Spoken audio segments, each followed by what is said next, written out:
There's no place to get away from it all like tooling down the highway in this Hemi Cuda. There's a special magic about this machine. It can take you to places you'd never imagined, like a few of the places we're going next week.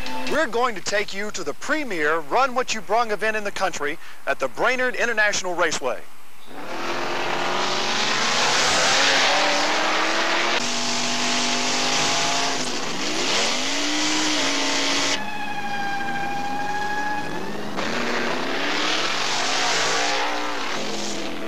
At first glance, it looks like a scene from American Graffiti. Hot rodders testing their machines on the quarter mile.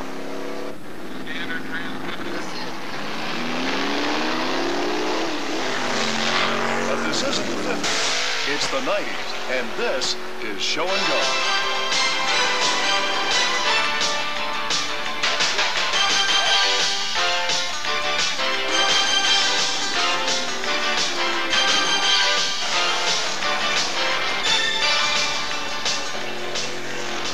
A very special 58 DeSoto named Claudia, cousin to Christine.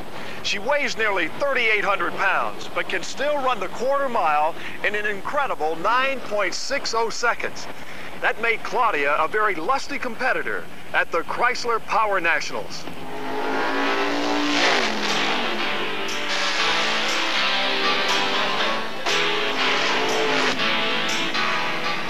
I just love Mopars, man. They're just strong and they're fast.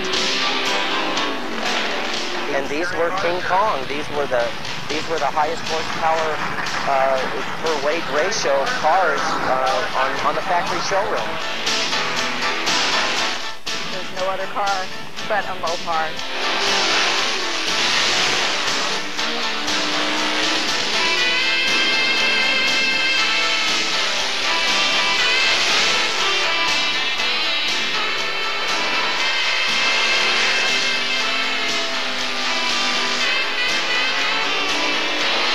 Almost magical. A cloud of smoke, the whine of a Hemi engine, and you're taken back in time to that lonely road outside of town where the battle was one-on-one and the winner was king of the road. They just don't make them anymore. They're special. They always will be special. I had a fast Mustang, and then my friends all had fast Chevys and things like that. We were always scared to death of the Mopars. It was a time when muscle cars flexed their horsepower, and the Arnold Schwarzenegger of muscle cars was a Chrysler Mopar. Mopar.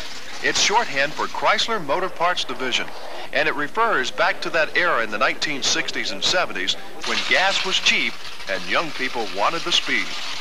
Chrysler gave them the opportunity with lots of cubic inch lightweight cars and additional speed equipment from Mopar.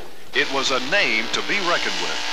Everybody in town gave me that nickname, Mr. Mopar, because we'd go out street racing or whatever, and I'd sit around, I'd wait and let my buddies pick off everybody, and then if one couldn't beat them, then another one couldn't beat them, then they'd come get me, and I'd take care of it.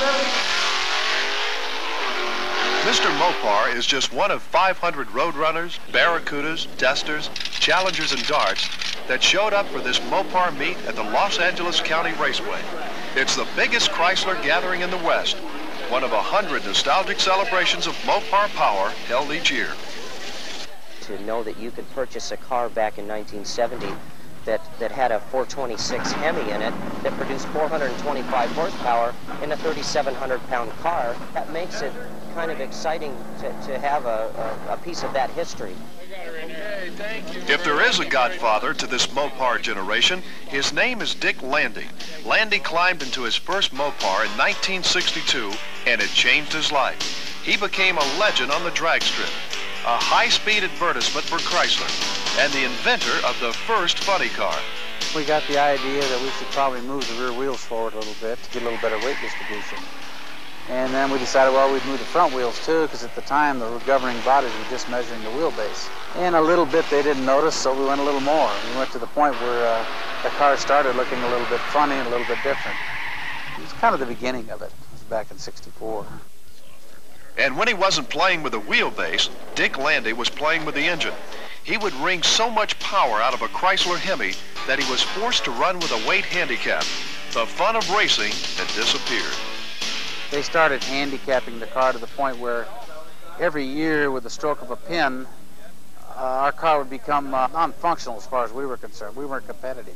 I just couldn't race under those conditions anymore. It was too expensive to turn around and find out that your car was not competitive that season. So Dick Landy turned to the engine business. His latest project is a 1962 DeSoto called Claudia that he outfitted with a 440 Chrysler. The engine was so high we had to put a hood scoop on it, but other than that, the car maintained its stock appearance other than the tires and wheels. Claudia's owner and driver is Fred Hampton. We thought it was a good-looking car. It was something different that nobody else had, and it was something we wanted to do.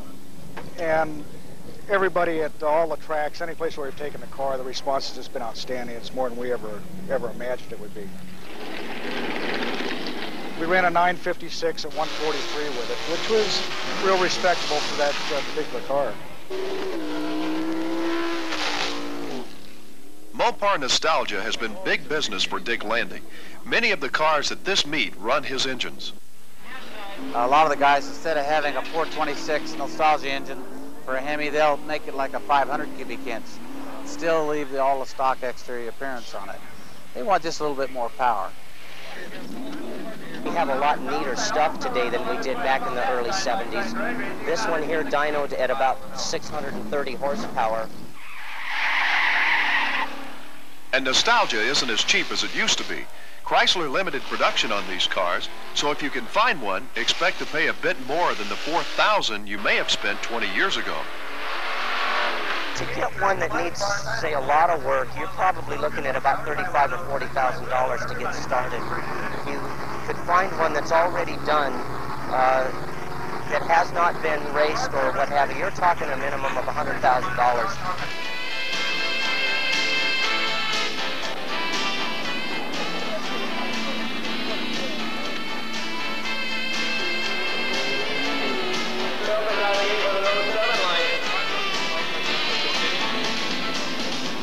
For some people, price is obviously no object.